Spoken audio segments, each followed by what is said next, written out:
नमस्कार दोस्तों। डेट आज की देखो 12 जून 2024 है और स्वागत है आपका एटोरियल डिस्कशन में। आज देखो 3 इश्यूज हम डिटेल से डिस्कस करेंगे। सबसे पहले द हिंदू का ये आर्टिकल है हमारे 12 मूवी को बैन करने से संबंधित। कर्नाटक सरकार ने इस मूवी को बैन कर दिया है, उससे संबंधित इश्यूज हैं। फिर देखो इसी के साथ में ना एक पॉपुलेशन डिक्लाइन का इशू भी है रिलेट करके, ऑफलाइन में जो डिस्कस किया था वो भी आप यहाँ पे आज देखोगे। फिर डिक्टेटरशिप से संबंधित एक आर्टिकल है। देखो डिक्टेटरशिप से संबंधित इशू है ना, उसको किसी भी प्रकार से भारतीय पॉलिटिक्स से जोड़ के नहीं देखा जा सकता। आंसर में अगर इसे भारतीय पॉलिटिक्स से जोड़ के देखा जाएगा तो काफ़ी कंट्रोवर्शियल ये हो जाता है। तो किसी भी हालत में यूपीएससी अगर गवर्नेंस में या फिर पॉलिटी में dictatorship as a form of government के बारे में पूछ लेती है तो इंडियन एग्जाम्पल आप किसी भी सूरत में नहीं दे सकते, चाहे पास्ट का हो या फिर प्रेजेंट का हो, कोई भी इंडियन एग्जाम्पल आप अवॉइड कीजिएगा। लेकिन डिटेल से इस डिक्टेटरशिप के इशू को आज हम समझेंगे। और फिर देखो लास्ट में सी राजा मोहन का इंडियन एक्सप्रेस का आर्टिकल है फॉरेन पॉलिसी से संबंधित, वो भी हम डिस्कस करेंगे। आज डिस्कशन थोड़ी लंबी है इसलिए कोट हम नहीं डिस्कस कर रहे हैं, डिस्कशन स्टार्ट करते हैं। इसके बाद नेक्स्ट आर्टिकल एक नई मूवी पे ना बैन लगाने से संबंधित है जिसका नाम है हमारे 12। आप ना सिलेबस में जीएस पेपर सेकंड के इस टॉपिक से आर्टिकल को रिलेट कर सकते हो। कंटेक्स्ट देखो ये है, हाल ही में कर्नाटक की सरकार ने ना एक डिसीजन लिया कि इस मूवी को ना बैन कर दिया जाए 2 हफ्तों के लिए, क्योंकि ये जो मूवी है ना, इस मूवी के रिलीज होने से ये संभावना है कि प्रोटेस्ट स्टार्ट हो सकता है, कम्युनल टेंशन भड़क सकती हैं 2 समुदायों के बीच में और लैंड ऑर्डर डिस्टर्ब हो सकता है। तो प्रिवेंशन के लिए ना कर्नाटक सरकार ने फैसला लिया कि इस मूवी को बैन कर दिया जाए। राइटर बोलते हैं देखो बार बार ना सुप्रीम कोर्ट का ये फैसला आया है, आप ना इस डर से कि लैंड ऑर्डर खराब हो सकता है, इस डर से आप फ्रीडम ऑफ एक्सप्रेशन को सप्रेस नहीं कर सकते हो। यह फैसला सुप्रीम कोर्ट ने बार बार दिया है। इवन इसी मूवी से संबंधित ना बॉम्बे हाई कोर्ट ने इनिशियली इस मूवी पर स्टे लगा दिया था हमारे 12, लेकिन बाद में जब प्रोड्यूसर ने ये ऑफर किया कि जो कंट्रोवर्शियल डायलॉग है उनको हम रिमूव कर देते हैं, तो बॉम्बे हाई कोर्ट ने उस बैन को हटा लिया।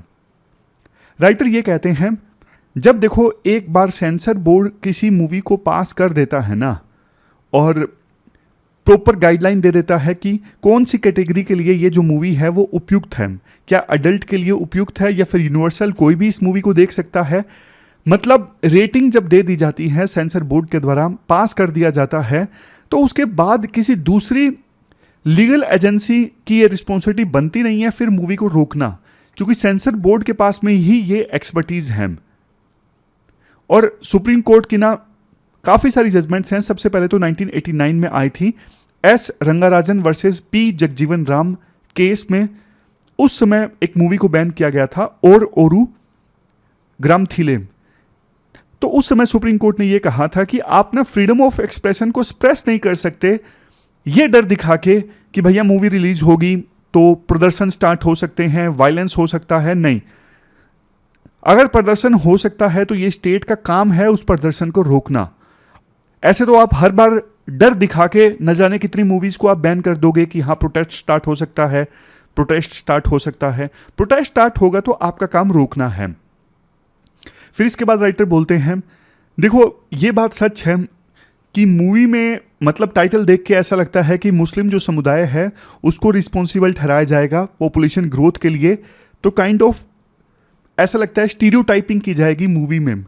बट देखो बावजूद इसके आप उस चीज़ का समर्थन करो या ना करो जो मूवी में दिखाया जाएगा, लेकिन किसी के फ्रीडम ऑफ एक्सप्रेशन के अधिकार का समर्थन आपको जरूर करना चाहिए। ये वोल्टायर की स्टेटमेंट भी है कि मैं एग्री नहीं हो सकता हूं जो आप बोल रहे हो, लेकिन मैं मरते दम तक आपके बोलने के अधिकार को जरूर सपोर्ट करूंगा।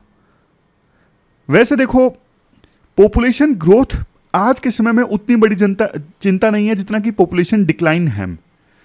एक ना ऑफलाइन में एक टॉपिक डिस्कस किया था और वो टॉपिक मैं आपके साथ में ना शेयर करना चाहूँगा, यहाँ पे बिल्कुल रेलेवेंट है।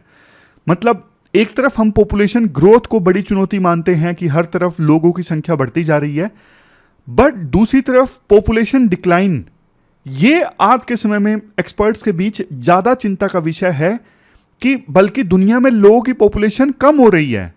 तो एक बार ऑफलाइन का जो टॉपिक हमने डिस्कस किया था, जल्दी से आप यहां से रिवाइज कर लीजिए। एक्चुअली ना, ये जो फाइल है ना, वो पॉपुलेशन डिक्लाइन वाले टॉपिक की वो बहुत बड़ी है, तो बार बार ये जो सॉफ्टवेयर है ना वो क्रैश होता जा रहा है। तो वो एक काम करेंगे, वो जो टॉपिक है ना पॉपुलेशन डिक्लाइन वाला, वो अलग से मैं अपलोड कर दूंगा। किसी दूसरे सिस्टम से वो करना पड़ेगा, लेकिन ये जो सिस्टम जिस पे अभी मैं काम कर रहा हूँ ना, इस पर तो बार बार वो क्रैश हो रहा है। मतलब बहुत ज़्यादा बार, 10-12 बार क्रैश हो गया। बार बार टेम्परेचर शटडाउन संबंधित कुछ आ जाता है। लेकिन तो आगे हम डिस्कस करते हैं। और ये जो टॉपिक है पॉपुलेशन डिक्लाइन वाला, ये मैं दोबारा से दूसरे सिस्टम पे एडिट करके इसको फिर से अपलोड कर दूंगा। इसके बाद नेक्स्ट आर्टिकल डिक्टेटरशिप से संबंधित है। अपना सिलेबस में जीएस पेपर सेकंड के इस टॉपिक से आर्टिकल को रिलेट कर सकते हो। देखो, सपर्मुरत नियाज़ोव, इनका नाम ना शायद ही आपने सुना होगा, बट देखो इनको ना अब तक का सबसे ज़्यादा अजीबोगरीब डिक्टेटरशिप कुछ एक्सपर्ट्स के द्वारा बताया जाता है। ये तुर्कमेनिस्तान के प्रेसिडेंट थे। नियाज़ोव ने ना अपने नाम से एक किताब लिखी, जिसे कंपलसरी कर दिया गया कि बच्चों को वो पढ़ना ही पढ़ना है, और पढ़ के हर शनिवार को उसका टेस्ट भी देना है। इवन देखो, इन्होंने जो बुक लिखी थी ना, उस बुक की कुछ कॉपीज तो स्पेस में यानी अंतरिक्ष में भी भेज दी गई, ताकि जो एलियन है ना, अंतरिक्षवासी है ना, उनको भी पता चले कि धरती पर सपर्मुरत नियाज़ोव नाम का कोई महान शख्स रहता है। इन्होंने ना इसके अलावा 37 किलोमीटर की एक लंबी सीढ़ी बनवा दी और फरमान सुना दिया कि राजधानी में रहने वाले जो लोग हैं ना, सभी लोगों को महीने में एक बार कम से कम इन सीढ़ियों पर चढ़कर टॉप पर जरूर जाना है। इस तानाशाह ने अपनी खुद की 15 मीटर ऊंची सोने की पर चढ़ी मूर्ति बनवा दी, जिसका मुंह सूरज की तरफ घूमते रहता था। ये वो दौर था जब देखो तुर्कमेनिस्तान भयंकर गरीबी की मार झेल रहा था, और दूसरी तरफ सपर्मुरत को इससे कोई फर्क नहीं पड़ रहा था। वो तो बस अपने शौक पूरे कर रहे थे। इस सिरफिरे शासक ने अपनी राजधानी में एक बर्फ का महल बनवाया, और तो और इवन रेत के रेगिस्तान के बीच में एक झील बनाने का भी ऑर्डर पास कर दिया। मतलब बहुत सारे अजीबोगरीब फैसले ये सुनाया करते थे। लेकिन देखो, डिक्टेटरशिप का ये एकमात्र एग्जाम्पल नहीं है। जब भी डिक्टेटर वर्ड हम सुनते हैं तो हमारे दिमाग में क्या आता है? हिटलर आता है, हमारे दिमाग में नॉर्थ कोरिया के जो शासक हैं किम जोंग, वो आते हैं। लेकिन मैं आपको बताऊं, इससे भी खतरनाक डिक्टेटरशिप दुनिया में रही हैं। जैसे आप चाइना का एग्जाम्पल लीजिए। चाइना में माओ जेडोंग का नाम आपने सुना होगा। माओ जेडोंग के राज में ना तकरीबन 70 मिलियन लोगों की जान चली गई थी। कम्युनिज्म के नाम पे उन्होंने कुछ ऐसी पॉलिसीज अपनाई जिसकी वजह से करोड़ों लोगों की जान चली गई। इसके अलावा चाइना में 1989 में तियानमेन स्क्वायर के पास में एक बहुत बड़ा प्रोटेस्ट हुआ था। वो प्रोटेस्ट वहाँ के मीडिया पर्सन्स और यूथ के द्वारा ऑर्गेनाइज किया गया था, फ्रीडम ऑफ स्पीच, इन सब अधिकारों की मांग करने के लिए। लेकिन वहाँ पे आर्मी के टैंक्स बुलवाए गए और गोलियां चलवाई गई इन प्रोटेस्टर्स के ऊपर। हजारों लोगों की जान चली गई। वैसे देखो, आपको एक बात बताऊं, आपको ये बात थोड़ी सी अजीब लग सकती है, लेकिन डिक्टेटरशिप का जब ओरिजिन हुआ ना, तब इसको लोगों की भलाई के लिए लाया गया था। क्योंकि डिक्टेटरशिप का ओरिजिन रोमन एम्पायर में हुआ, जब क्राइसिस सिचुएशन या इमरजेंसी में उनकी सीनेट एक स्पेशल मजिस्ट्रेट अपॉइंट करती थी, और उसी स्पेशल मजिस्ट्रेट को डिक्टेटर कहा जाता था। और कुछ टाइम के लिए या 6 महीने के लिए स्टेट की सारी पावर उस स्पेशल मजिस्ट्रेट को दे दी जाती थी, जिसे डिक्टेटर कहा जाता। बट देखो, आगे चलकर यही डिक्टेटर करोड़ों लोगों की मौत का कारण बनता है। क्योंकि देखो, लॉर्ड एक्टन का ना एक फेमस कोट है, power corrupts, absolute power corrupts absolutely. यानी कि किसी भी इंसान के पास अगर कंप्लीट पावर आ जाती है ना, एब्सोल्यूट पावर, कोई पूछने वाला नहीं, तो देखो पूरे देश या फिर सोसाइटी के लिए वो पावर खतरा बन जाती है। तो देखो, थोड़ा ना बेसिक्स समझ लेते हैं, डिक्टेटरशिप आखिरकार होती क्या है, जिसको लेकर काफ़ी बार चर्चा चलती है। लेकिन एक बार मैं फिर से बोलूँगा, हमारे देश से इसको रिलेट मत कीजिएगा बिल्कुल भी, आंसर राइटिंग में इसका बहुत ज़्यादा नेगेटिव इम्पैक्ट जा सकता है। सिर्फ फॉर्म ऑफ गवर्नमेंट समझने के लिए है, डिक्टेटरशिप के बेसिक समझने के लिए है ये इशू। ये आर्टिकल यूपीएससी पूछेगी भी तो इनडायरेक्टली पूछेगी, हमारे देश के संदर्भ में कभी नहीं पूछेगी। तो आइए समझते हैं डिक्टेटरशिप आखिरकार होती क्या है। डिक्टेटरशिप देखो एक फॉर्म ऑफ गवर्नमेंट होती है। जैसे कि देखो डेमोक्रेसी एक गवर्नमेंट सिस्टम है जिसमें लोग अपने लीडर को वोट देकर चुनते हैं, बट डिक्टेटरशिप एक ऐसा गवर्नमेंट सिस्टम होता है जिसमें एक लीडर या पार्टी के पास में सारी पावर्स रहती हैं और वो बिना वोटिंग के पावर में आते हैं, या वोटिंग होती भी है तो फर्जी तरह से होती है जिसमें लोगों के पास में ना कोई चॉइस नहीं होती। जैसा कि नॉर्थ कोरिया में देखिए, नॉर्थ कोरिया में लोगों के पास में ना प्रैक्टिकली कोई चॉइस नहीं होती, तो उन्हें किम जोंग को ही चुनना पड़ता है। या फिर चाइना देखिए जिसमें वन पार्टी रूल है। डिक्टेटरशिप भी देखो कई तरह की हो सकती है, जैसे मिलिट्री डिक्टेटरशिप, मिलिट्री का रूल, या फिर मोनार्कीज, राजा महाराजाओं का रूल होता था, सिंगल पार्टी डिक्टेटरशिप। ये सब क्या है, ये सब डिक्टेटरशिप के टाइप हैं। बट देखो ये सारे जो डिक्टेटरशिप के टाइप है ना, इनके कैरेक्टरिस्टिक्स लगभग एक जैसे होते हैं। मैं आपको कुछ फीचर्स बताता हूँ डिक्टेटरशिप के। डिक्टेटरशिप में ना रूल ऑफ लॉ नहीं होता, सब कुछ डिक्टेटर की मर्जी से चलता है। जैसे हमारे देश में अभी चीज़ें ना संविधान के हिसाब से होती हैं, बट जहाँ पे डिक्टेटरशिप होता है ना, जैसे नॉर्थ कोरिया है, वहाँ पे तो डिक्टेटर ने जो बोल दिया बस वही संविधान है, वही सब कुछ है। यानी रूल ऑफ लॉ नहीं होता, सब कुछ कानून के हिसाब से नहीं चलता। कोई भी लॉ या फिर कॉन्स्टिट्यूशन डिक्टेटर को कंट्रोल नहीं कर सकता, डिक्टेटर ही सुप्रीम होता है। लोगों के पास कोई राइट नहीं होता और ना ही प्रोटेस्ट करने का राइट दिया जाता है। कोई रेगुलर इलेक्शन नहीं होता जिससे डिक्टेटर को हटाया जा सके। इकोनॉमिक और एजुकेशन जैसे इंपॉर्टेंट फील्ड पर डिक्टेटर के डिसीजन मान्य होते हैं। डिक्टेटर बहुत ही निर्दयी तरीके से यानी ब्रूटल तरीके से अपने ओपोजिशन को अक्सर मरवा दिया करता है। तो ये सारे हमने कुछ सामान्य फीचर देखे जो डिक्टेटरशिप में देखने को मिलते हैं। बट देखो क्वेश्चन ये उठता है कि डिक्टेटरशिप अगर इतनी खराब है तो विभिन्न देशों में डिक्टेटरशिप क्यों बढ़ती जा रही है। एक रिपोर्ट के अनुसार 2019 तक 92 कंट्रीज में किसी ना किसी तरह की डिक्टेटरशिप फॉलो की जा रही है और डेमोक्रेसी सिर्फ 87 कंट्रीज में एग्जिस्ट कर रही है। तो क्या रीज़न है इतने सारे देशों में डिक्टेटरशिप के होने का। और चिंता की बात जानते हो क्या है? चिंता की बात ये है, इंडिया में भी एक सर्वे में पाया गया कि 55% लोग ऐसे हैं जो डिक्टेटरशिप के फेवर में हैं, क्योंकि लोगों को ये लगता है कि ना डिक्टेटरशिप अगर देश में होगी तो जल्दी जल्दी फैसलों को एग्जीक्यूट किया जा सकता है, इम्प्लीमेंट किया जा सकता है। आप सोशल मीडिया पे देखिए कई बार डिक्टेटरशिप को कितना ग्लोरीफाई किया जाता है, अच्छा बताया जाता है। जैसे चाइना का एग्जाम्पल लिया जाता है कि चाइना में झट से फैसले इंप्लीमेंट हो जाते हैं। इवन सिंगापुर के एक्स पीएम हैं ली कुआन यू, इन्होंने ना डंडे से रूल किया। इन्होंने सारे ऑपोजिशन के लीडर्स को जेल में भेज दिया और इकोनॉमिक रिफॉर्म्स अच्छे लेके आए थे, और चूंकि कोई अपोजिशन था ही नहीं, इकोनॉमिक रिफॉर्म्स को इन्होंने बिल्कुल स्ट्रिक्टली इंप्लीमेंट किया, जिससे ना सिंगापुर आज के समय में एक डेवलप्ड इकोनॉमी बन चुका है। बट देखो ये सिक्के का सिर्फ एक पहलू है।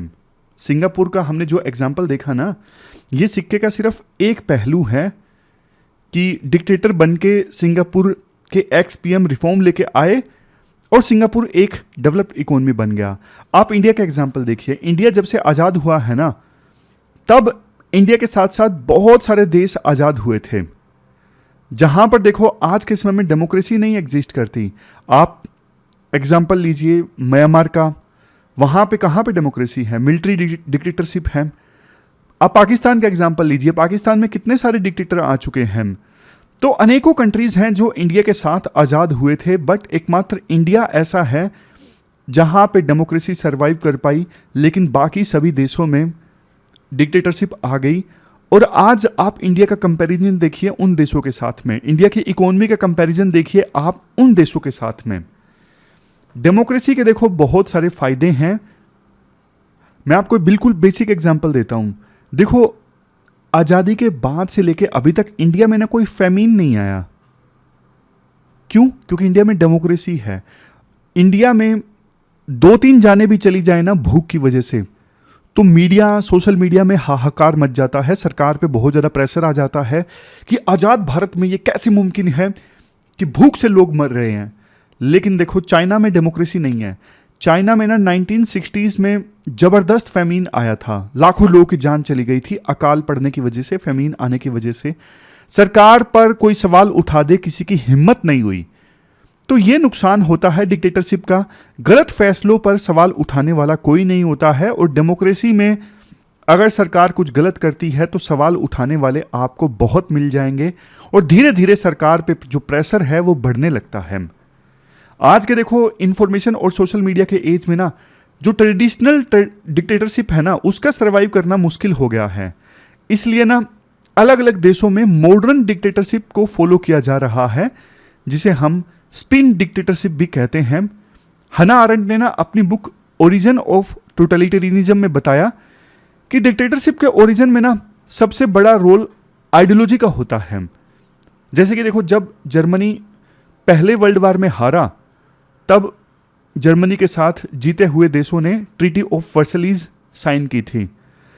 इस ट्रीटी में ना जर्मनी के साथ में काफी बुरा व्यवहार हुआ था, बुरा ट्रीटमेंट हुआ था, जिसका फायदा उठाकर हिटलर ने जर्मन लोगों को मोबिलाइज कर दिया, जर्मन लोगों को भड़का दिया, उनको इमोशनली प्रोवोक कर दिया कि देखो, जिन लोगों ने ये ट्रीटी साइन की इन्होंने जर्मनी के साथ में धोखा दिया, और अगर आपको जर्मनी का अच्छा फ्यूचर बनाना है तो आप मेरा साथ दो। तो ऐसा बोल के हिटलर ने धीरे धीरे लोगों पे कंट्रोल इस्टेब्लिश कर लिया, सत्ता पे कंट्रोल इस्टेब्लिश कर लिया। देखो, ठीक वैसे ही आज के मॉडर्न डिक्टेटर भी ना लोगों को पोलराइज करके उनको अच्छा फ्यूचर दिखाकर पावर सेंट्रलाइज करते जाते हैं। स्पिन डिक्टेटर डायरेक्ट सप्रेशन की बजाय सिस्टमैटिक कंट्रोल पर ज़्यादा फोकस करते हैं। जैसे देखो, धीरे धीरे पावर को अपने हाथ में सेंट्रलाइज करना, सारी पावर अपने हाथ में रखना, पावर को डिस्ट्रीब्यूट ना करना। जैसे आप चाइना का एग्जाम्पल देखिए, चाइना में ना आर्मी कंट्री की नहीं बल्कि उनकी कम्युनिस्ट पार्टी की होती है, समझ गए। इवन देखो, चाइना में ना जुडिशरी पर भी पूरा कंट्रोल सरकार का होता है। कोर्ट की हिम्मत नहीं होती चाइना में सरकार के खिलाफ चली जाए। जो ये स्पिन डिक्टेटरशिप होती है ना, इसमें सबसे ज्यादा कंट्रोल मीडिया पर होता है। जैसे देखो, चाइना में ना मीडिया के पास में आजादी नहीं है। स्पिन डिक्टेटरशिप जहां पे होती है वहां पे सरकार अपने हिसाब से नैरेटिव सेट करती है, और जो डिक्टेटर होता है उसको लार्जर देन लाइफ पोर्ट्रे किया जाता है। जहां पे डिक्टेटरशिप होती है ना, वहां पे आपको एक कॉमन चीज देखने को मिलेगी, डिक्टेटर नेशनलिज्म का काफी सहारा लेते हैं। जैसे पुतिन देखिए, नॉर्थ कोरिया के शासक किम जोंग देखिए। लास्ट में देखो, कंक्लूजन में ये कहा जा सकता है, विंस्टन चर्चिल का एक कोट है। हालांकि विंस्टन चर्चिल इंडिया के लिए अच्छे नहीं थे, कोई महान आदमी ये थे नहीं। इन्होंने बंगाल के फैमीन में बहुत सारे लोगों को मरवा दिया था, लेकिन फिर भी इन्होंने एक बात बोली थी, बात सुन लीजिए, इनको मत देखिए। डेमोक्रेसी भले ही खराब सिस्टम हो गवर्नमेंट का, पर बाकी सारे सिस्टम तो देखो डेमोक्रेसी से भी खराब हैं। तो डिक्टेटरशिप कभी भी डेमोक्रेसी से बेटर नहीं हो सकती। इसलिए हमें हमेशा हमारी individual liberty, rule of law और इंडिपेंडेंस, इन सब को हमेशा सपोर्ट करना चाहिए। और इतिहास गवाह है, जहां जहां पे डिक्टेटरशिप आई है, शॉर्ट टर्म के लिए बेशक फायदा हो, लेकिन लॉन्ग टर्म में वहां पे नुकसान ही हुआ है। तो ये पूरा इशू हमने डिस्कस किया। चलते हैं आगे। इसके बाद नेक्स्ट आर्टिकल देखो, सी राजा मोहन का इंडियन एक्सप्रेस से है। आप जीएस पेपर सेकंड के इस टॉपिक से आर्टिकल को रिलेट कर सकते हो। प्रधानमंत्री मोदी तीसरी बार शपथ ले चुके हैं, और वो तीसरे टर्म में पहली फॉरेन विजिट पे जाएंगे G7 समिट को अटेंड करने के लिए इटली में। देखो, पिछले कुछ सालों में ना इंडिया के वेस्ट के साथ में रिलेशंस काफ़ी ज़्यादा इम्प्रूव हुए हैं, और G7 जो ग्रुप है ना, उसकी 50वीं एनिवर्सरी है इसी साल। किसी समय में रशिया भी पार्ट हुआ करता था G7 का, लेकिन 2014 में जब रशिया ने क्रीमिया के ऊपर अटैक किया, क्रीमिया को हड़प लिया ना, तब रशिया को G8 कंट्रीज से निकाल दिया गया और ये बन गया G7। इसके अलावा प्रधानमंत्री मोदी कजाकिस्तान की यात्रा पर भी जाएंगे, SCO की मीटिंग अटेंड करने के लिए, और फिर ब्रिक्स की मीटिंग अटेंड करने के लिए रशिया में भी जाएंगे अक्टूबर में। तो देखो, एक चुनौती होगी प्रधानमंत्री मोदी के सामने। एक तरफ वेस्ट के साथ में अपने रिश्ते अच्छे मेंटेन करना, और दूसरी तरफ चाइना के साथ जो कन्फ्लिक्ट है उसे मैनेज करना, रशिया के साथ पास्ट में अच्छे रिलेशंस रहे हैं उसको भी मेंटेन करना। क्योंकि जैसे जैसे वेस्ट और दूसरी तरफ रशिया प्लस चाइना अलायंस के बीच में टेंशंस बढ़ेंगी ना, तो इंडिया के ऊपर ज़्यादा दायित्व आएगा, रिस्पॉन्सिबिलिटी आएगी एक साइड चूज करने के लिए। ऑफ कोर्स इंडिया ज़्यादा इंक्लाइंड अभी वेस्ट की तरफ है, रशिया चाइना अलायंस की तरफ इंडिया इंक्लाइंड नहीं है, वेस्ट की तरफ इंक्लाइंड है। लेकिन हाँ, इतना ज़रूर है, इस अलायंस के साथ में, रशिया और चाइना अलायंस के साथ में इंडिया की टेंशंस नहीं है बहुत ज़्यादा। चाइना के साथ टेंशंस हैं लद्दाख रीजन में, लेकिन फिर भी इंडिया चाइना के साथ एंगेज करता रहता है। जैसे SCO मीटिंग में चाइना भी है, ब्रिक्स की मीटिंग में चाइना भी रहेगा, और इंडिया थोड़ा थोड़ा एंगेज करता रहता है।